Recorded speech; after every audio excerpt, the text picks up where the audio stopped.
Olá, bem-vindos aí a mais uma conferência da nossa segunda Conferência Nacional de Biologia da Conservação. E hoje eu tenho o prazer de entrevistar o Dr. Ricardo Solar, que é professor da Universidade Federal de Minas Gerais e trabalha com conservação. Iniciou com ecologia de insetos, né? Mas hoje trabalha em várias áreas do conhecimento. Então, Ricardo, prazer aí. Prazer é meu, Pedro. Obrigado por ter aceito o convite. É isso, eu que agradeço. E para começar a nossa conversa, a gente sempre pergunta um pouco do histórico do pesquisador. Então conta um pouco da sua graduação, onde você fez, mestrado, doutorado. Então, eu comecei minha graduação em Viçosa e até são essas histórias das pequenas coisas que vão te guiando, né? E aí eu queria muito trabalhar, acho que como boa parte do pessoal que faz biologia, com genética e botânica e tal, mas não consegui estágio. E aí corri atrás de outros professores e tal, e terminei, já isso ainda no primeiro período, né, eu procurei bem cedo no curso, eu consegui um estágio com o professor Zé Henrique Schroeder, com ecologia de insetos, que acabou sendo o meu orientador até o doutorado, né? Isso na Federal de Viçosa em 2004. Nem tanto tempo nem assim. tempo. Mas, e aí ele me chamou de cara para um campo na Serra do Cipó, né? Engraçado, hoje eu estou exatamente mais próximo da Serra do Cipó. E aí eu me interessei pela ecologia de insetos, né? Porque era um campo que me permitia entender teorias e tal e aplicar num grupo que era muito fácil, né? Formigas, principalmente formigas, que foi o meu primeiro grupo. É muito fácil trabalhar. Isso me guiou durante a graduação, fazendo pequenos trabalhos. Também comecei nessa mesma época a ter interesse por estatística e métodos matemáticos. Isso culminou no meu mestrado, né, que foi em Viçosa mesmo, mas trabalhando ainda com ecologia de formigas, já migrando para essa parte de diversidade, como é que a diversidade está distribuída no espaço. E aí, no meu mestrado, eu decidi, na época, escrever a dissertação em inglês e chamar um pesquisador que estava em Lavras. Eu soube que ele estava em Lavras e chamei para minha banca, que é o Jos Barlow, né, de Lancaster.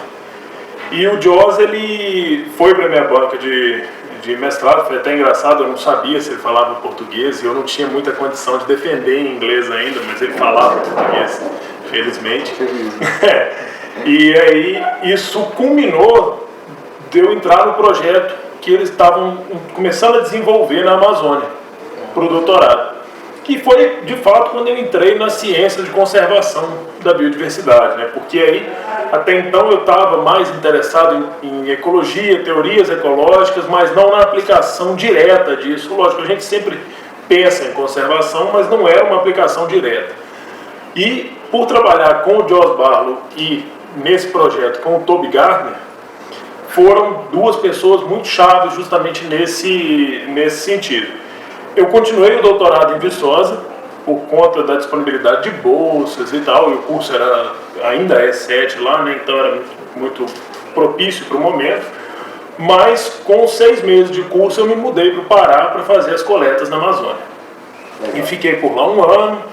No final desse ano eu fui na Inglaterra para as primeiras visitas por o Jos lá, né, e aí foi quando eu tive o primeiro contato com o grupo de conservação de Cambridge, que hoje é o grande grupo de conservação no mundo, né? Eles têm um prédio... Mais atuante. Assim. Isso, e o prédio da universidade tem as ONGs dentro, então eles têm realmente esse trânsito. E aí, depois eu voltei para o doutorado de sanduíche para morar lá de fato, morei em Lancaster, mas ficava entre Lancaster e Cambridge. E aí, dessa forma, eu fui me guiando mais para o lado da conservação do que para o lado da ecologia como teoria, enfim, como ciência e tal. Ainda trabalho muito com ecologia teórica, né, bastante, assim, tenho essa vertente da conservação, mas me interessa muito a ecologia teórica. Mas como você mesmo disse, eu acabei saindo dos insetos somente, né, e tenho trabalhado com diversos grupos, principalmente aves, mas, enfim, planta, vertebrado e invertebrado, o que vier eu estou topando. Mas tenho trabalhado bastante com esses grupos. Ah, legal. E depois você já ingressou num pós-doutorado lá? Isso, aí eu terminei o doutorado antes do prazo, porque me foi oferecido na época um pós-doutorado em Montes Claros, né, e aí eu tive a oportunidade também de mudar de áreas completamente, né, fui para uma universidade estadual menor, onde os desafios foram bem interessantes, e depois de quase um ano em Montes Claros, apareceu um PNPD, uma bolsa PNPD em Viçosa. E aí eu voltei para Viçosa, mas dessa vez completamente focado na ecologia e conservação, né, fora eu não tinha uma orientação, isso foi um ponto bem interessante. Eu tinha um pós-doutorado com um programa, né, então eu podia fazer a minha pesquisa. E aí eu parti para esse caminho, então, de trabalhar mais com conservação, e depois de 2 anos nesse pós-doutorado, eu passei no concurso aqui na FMG. Pois é, então emendou tudo aí, né? Foi. Graduação, mestrado, pós-doc e agora ingressou aqui na universidade. Isso. E já começou aqui os projetos, né, em colaboração com outros professores também. Isso, eu inicialmente estou nesses projetos em colaboração, mas já também guiando para os meus próprios projetos, claro. Não, bacana demais.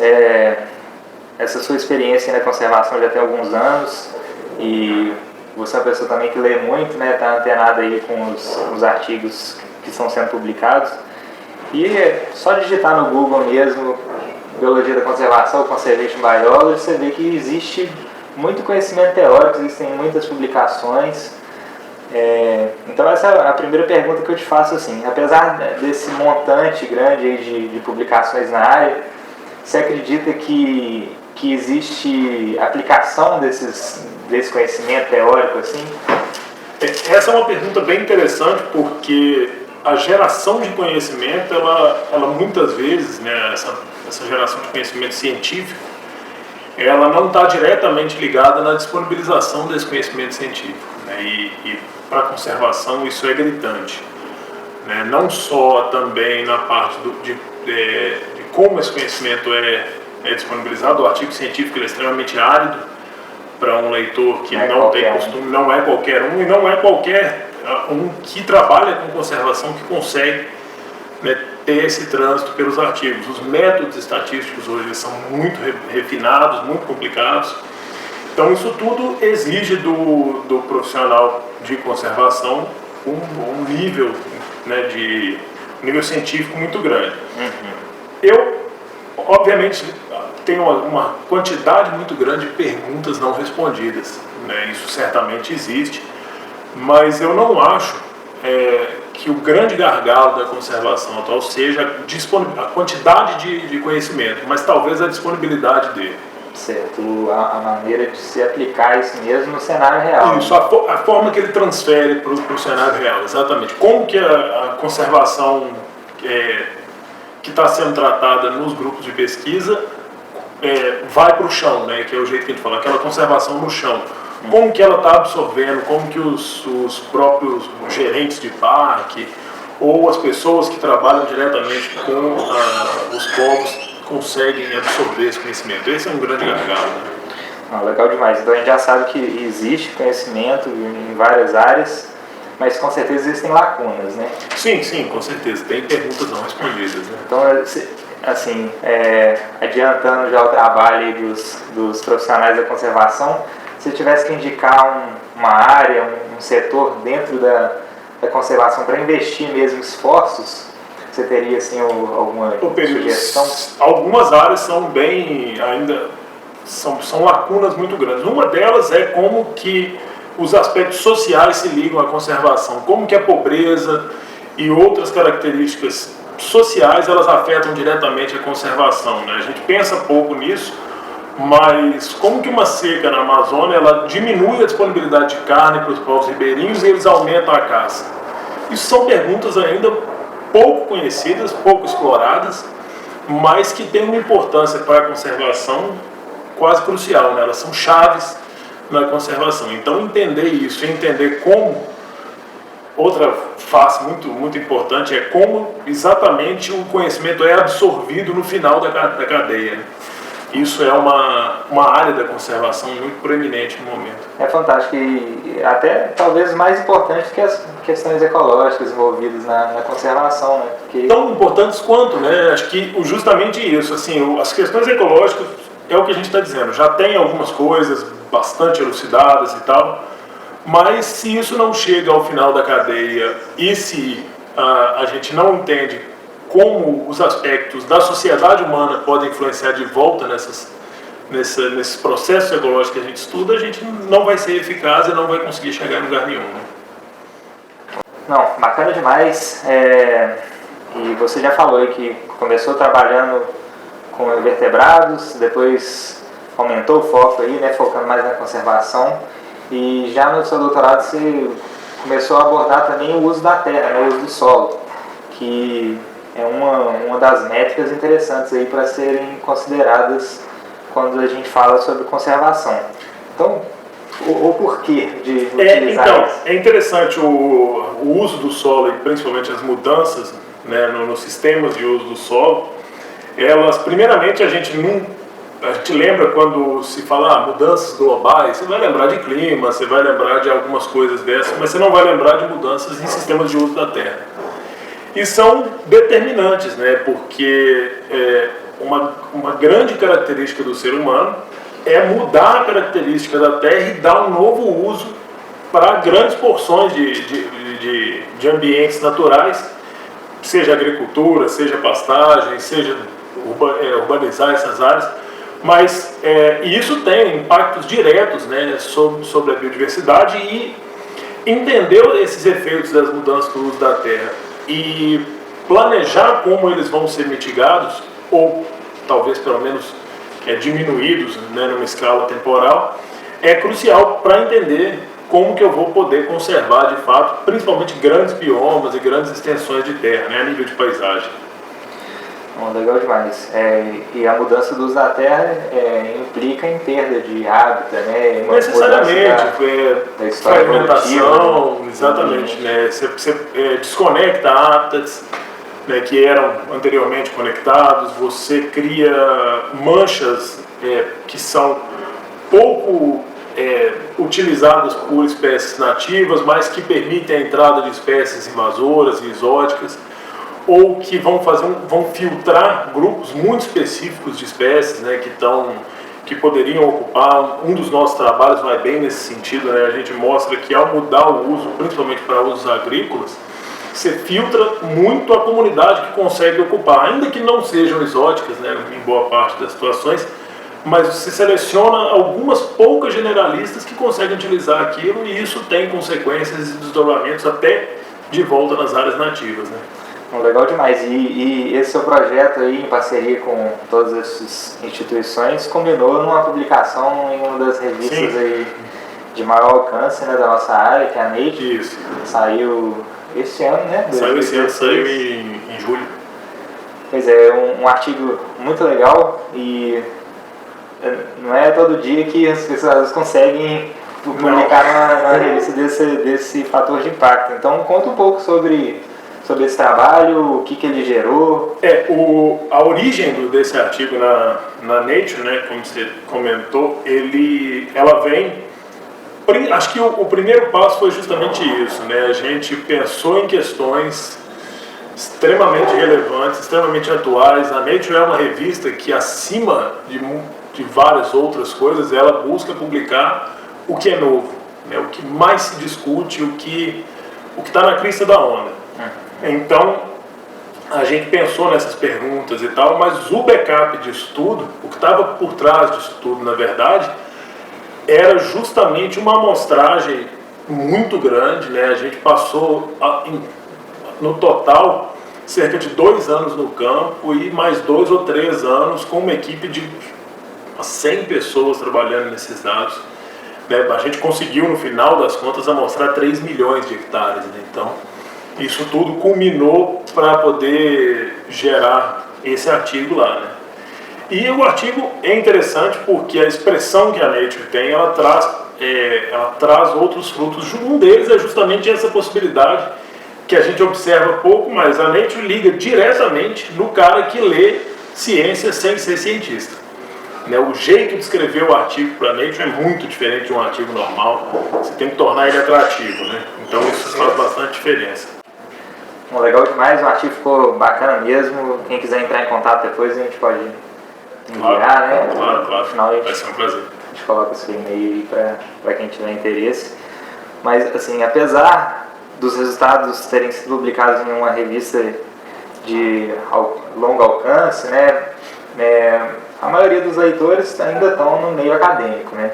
Querendo ou não, é uma revista em inglês e esse conhecimento em si não chega nessas pessoas do dia a dia, não é direto.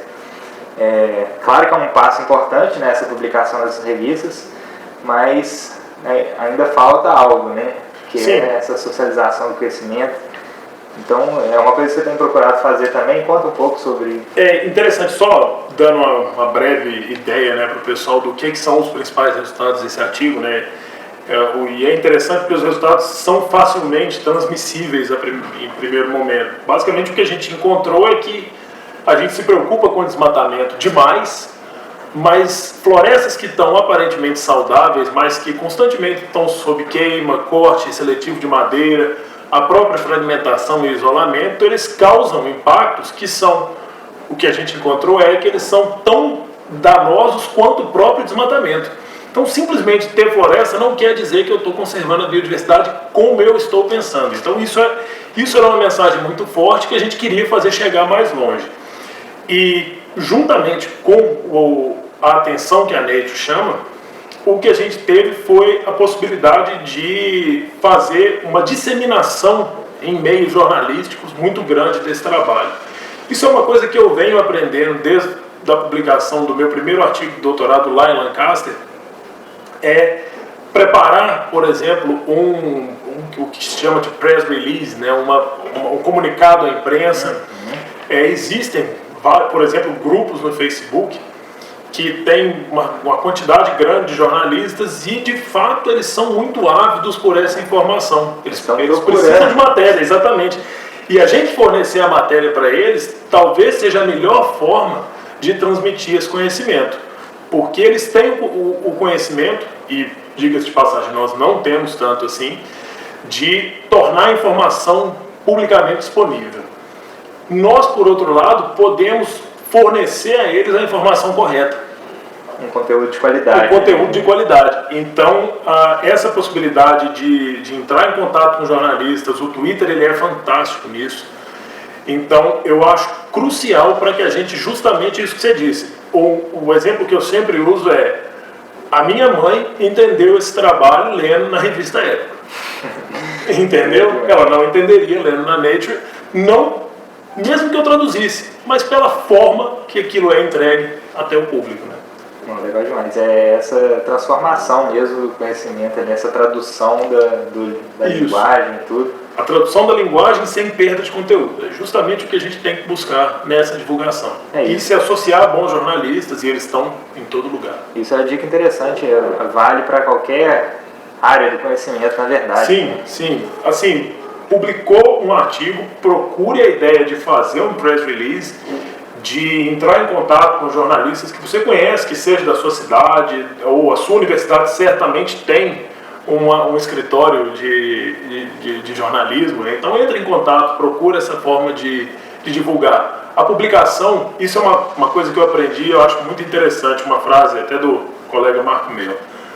A publicação ela não é o início, ou o final da tarefa toda, né? Não é coletar, ir lá e publicar. Publiquei e acabou. Não, ela é exatamente o começo. Quando você publicou, você começou a mostrar para o público o que você está fazendo. Até então só você sabia. Fantástico, legal demais. E agora, retomando um pouco desse seu histórico aí dentro da pesquisa, da academia, você falou que já começou essas parcerias com instituições do exterior desde o início, e esse contato, além de te ajudar na questão do inglês, né, novas ideias. Sim. Você acha que é necessário essas parcerias assim, com o pessoal do exterior, principalmente para publicar em revistas alto alcance.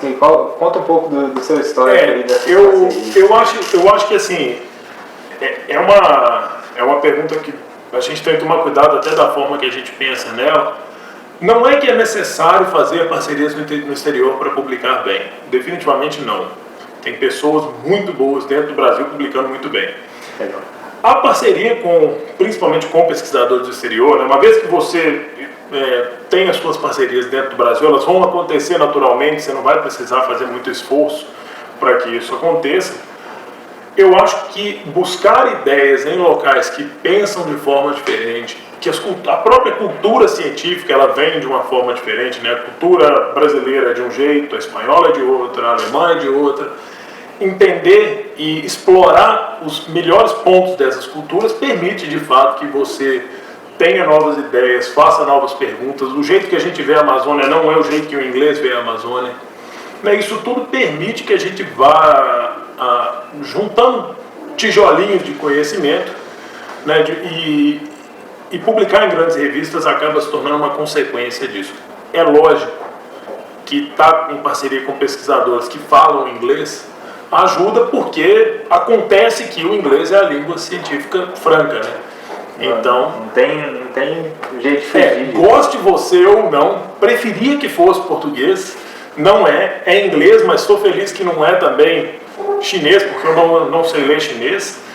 Então, assim, essas associações elas são boas porque a gente ganha bastante, né, com essa convivência e essa nova cultura científica que nos é incorporada, e certamente a gente consegue também devolver muita coisa, né, durante a parceria para esses novos parceiros e essas possibilidades elas só se ampliam. Legal demais. E houve muito fomento, né, para incentivar isso aí. Tiveram vários programas. No seu doutorado foi Meu doutorado foi Ciência Sem Fronteiras. Ciência Sem Fronteiras, né? Doutorado sanduíche, que chama, né? Isso. E começa aqui, faz uma parte fora e depois retorna para a instituição brasileira para... Exato, você tem um sanduíche mesmo, né? A parte no exterior está no meio das duas partes dentro do país. Legal demais. Eu acho que essa parceria é vital mesmo para a evolução do... Eu acho que assim, logicamente a gente está num momento não muito favorável a essa situação no país, mas assim, aconselho a qualquer pessoa que queira fazer pesquisa em alto nível e de forma séria, que procure, mesmo que não vá para fora, entendeu? Mas que procure esse contato. Tem muita gente que está aí rodando e você muitas vezes você só tem que procurar. Na internet está aí hoje. Né? Internet, e-mail, Skype, congressos. Você tem várias formas de ter acesso a essas pessoas, a essas parcerias. Não é o fato de não poder ir para fora do Brasil que vai te impedir. Se puder, logicamente, vá, né, tente isso, mas não é esse o grande gargalo. Legal demais, Ricardo. Você já contou um pouco aí do seu histórico na academia, das suas parcerias. Já contou alguns resultados publicados aí, mas você tem outros resultados aí positivos para a conservação que você pode contar para a gente dos seus trabalhos? A gente tem, em termos de resultados de trabalhos, né, a gente vem publicando muito nesse sentido, tem tentado fornecer informações, outras coisas, por exemplo, que a gente tem focado nos nossos trabalhos é a figura da floresta secundária, né, que a gente chama, são áreas que deixaram de ser florestas e estão regenerando como florestas no momento. Essa própria ideia de que a gente precisa olhar para a floresta e para a saúde da floresta são coisas que a gente tem focado. Eu tenho alguns trabalhos em andamento, né, coisas como as funções desempenhadas pela biodiversidade, né, então tem um trabalho com abelhas. Abelhas polinizam, então eu estou, ao transformar, ao perturbar um ambiente, eu perco as funções que estavam sendo desempenhadas. Essas são perguntas que a gente ainda quer responder com os nossos trabalhos. Mas o interessante é que, do outro lado, a gente tem conseguido alguns avanços, né? Por exemplo, tem uma instrução normativa que a gente conseguiu trabalhar junto com o governo do Pará e o programa Municípios Verdes, para que isso fosse incorporado, para definir o que é floresta secundária, por exemplo.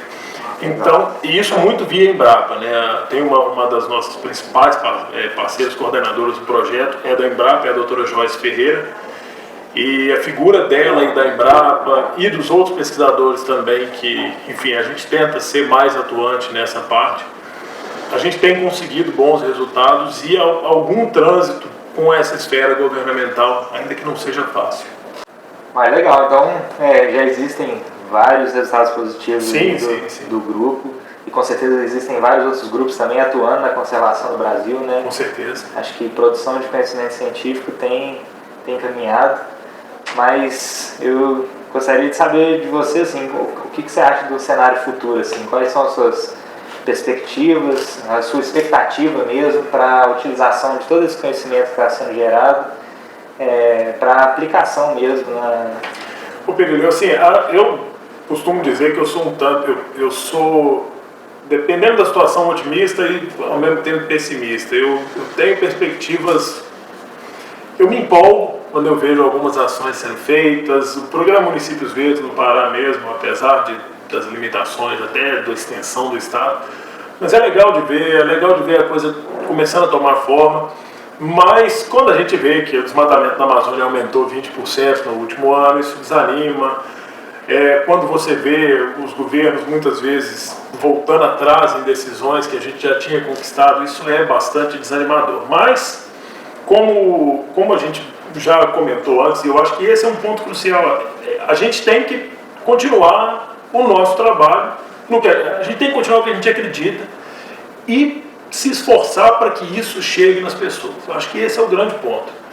Para que isso chegue na mesa de um deputado, para que isso chegue na mão de um gerente de parque, você tem que tentar. Você tem que tentar, é o único jeito. A gente está começando a pagar a conta das mudanças globais, a gente está começando a enfrentar eventos extremos, chuvas extremas, catástrofes. Então, a gente tem que... A nossa batalha é diária. De fazer essas coisas chegarem. Então, apesar de me sentir meio pessimista de vez em quando, eu me apego muito nisso, porque eu acho que é uma luta que vale ser lutada. Legal, e é justamente esse o caminho mesmo, fornecer ferramentas para políticas públicas mesmo, para tentar mudar esse cenário. Só que para convencer os políticos, a gente tem que convencer primeiro a população, Então, a importância de, além de publicar artigos científicos, além de gerar conhecimento técnico e teórico ali, ter que investir também nessa aplicação, nessa socialização desse conhecimento, Exatamente. Então, isso tudo Exato. Acho que trabalhar nas escolas são coisas que a gente tem começado engatinhado em fazer, mas é impressionante o retorno que isso pode dar, Então, o pouco investimento gera muita... Exato, às vezes a gente pensa em investir uma quantidade enorme e tal. Restauração. Isso, e às vezes é muito menor a atitude, lógico, grandes atitudes, obviamente elas atingem grande escala, mas esse trabalho também, nas bases, vamos dizer assim, ele faz bastante diferença. Fantástico. Então, para quem quiser contribuir aí, que já trabalha com conservação, ou que tem projetos em ecologia, ou que faz consultoria, mas que quer cada vez mais contribuir para a ampliação desses programas de socialização e a utilização desse conhecimento para gerar políticas públicas, você teria uma dica para essa pessoa que tem essa vontade? É uma pergunta um tanto quanto complicada, Porque obviamente não é nem que eu não queira dar dica, na verdade todo dia eu descubro uma coisa nova e descubro que a dica do dia anterior não valia tanto. Mas eu acho que a ideia, Pedro, é utilizar esses meios que a gente tem hoje, Isso que vocês estão fazendo de utilizar a internet, por exemplo, para chegar em mais pessoas, tentar desenvolver mais esse seu trabalho ali, na sua própria universidade, tentar entrar em contato com jornalistas, descobrir uma coisa legal, conta, passa para frente, não deixa isso acabar exatamente no momento. Então, assim, você publicou o seu artigo do mestrado, legal, cara, vamos lá, vamos contar isso para os outros, vamos fazer um texto para um blog, para divulgar isso, vamos tentar fazer essa informação circular mais. Acho que talvez essa seja a única forma, né? A informação tem que circular, a informação não pode ficar presa.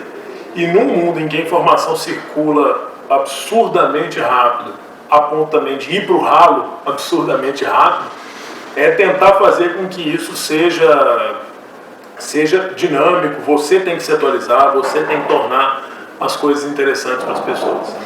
Conservação da ciência de crise, né? Não tem como você deixar para depois. Não tem. O momento é agora. Então, isso falou faz muito sentido, né? Cada dia aparece uma coisa nova e essas dicas só tem que aparecer com urgência. Você tem que renovar todo dia o seu arsenal de formas de atingir o público e, enfim, e fazer o seu melhor, né, dentro das suas possibilidades. Mas sempre dá para ir mais além, então tenta correr atrás. Legal demais, nossa conversa já está indo para os finalmente aqui e eu gostaria de fazer uma pergunta também. O que o profissional da conservação ele não pode tirar de foco? Tem uma frase muito engraçada do professor Og, lá de Viçosa, e ele diz que para qualquer cientista as duas partes mais importantes do corpo humano não é cabeça, não é ouvido, não, é cotovelo e bunda. Você tem que sentar e ler. O seu foco é ler, ler, ler e ler. O que está saindo na literatura. Deixar de se atualizar é o maior risco que o profissional pode ter. Então, o principal foco é mantenha-se atualizado, mantenha-se dentro de mais novo que há na sua área, porque assim você vai conseguir contribuir, você vai conseguir dar o passo além. Você vai parar de fazer mais do mesmo e vai dar o passo além. Renovar em cima da dinâmica das coisas mesmo. Legal demais. Então, né, nessa vertente aí, você tem alguma sugestão de site, onde encontrar essas informações? Tem bastante coisa, Perilo. Acho que, por exemplo, esses dias mesmo, tem um livro muito bacana eu sei que é do Soddy, do pesquisador chamado Nafur Soddy, e outros colaboradores, mas ele acabou de ser tornado gratuito, né? Chama Conservation Biology for All. Tem também do professor Efraim do Paraná, o livro Biologia da Conservação. Em português, né? Em português, um material extremamente acessível. E assim, tem uma série de blogs disponíveis, né? Tem blogs em inglês, o Dynamic Ecology, tem o blog do professor Marco Mello também, né? São vários sites que você pode... A Ciência Hoje é um recurso, a revista FAPESP. Então tem uma série de recursos que a gente pode utilizar assim, que estão completamente disponíveis, né? Acho que isso é o legal da internet, né? A informação é gratuita. Fantástico, professor. Acho que a conversa foi bem bacana aí. Gostaria de te parabenizar mesmo pelos seus resultados alcançados aí durante os projetos.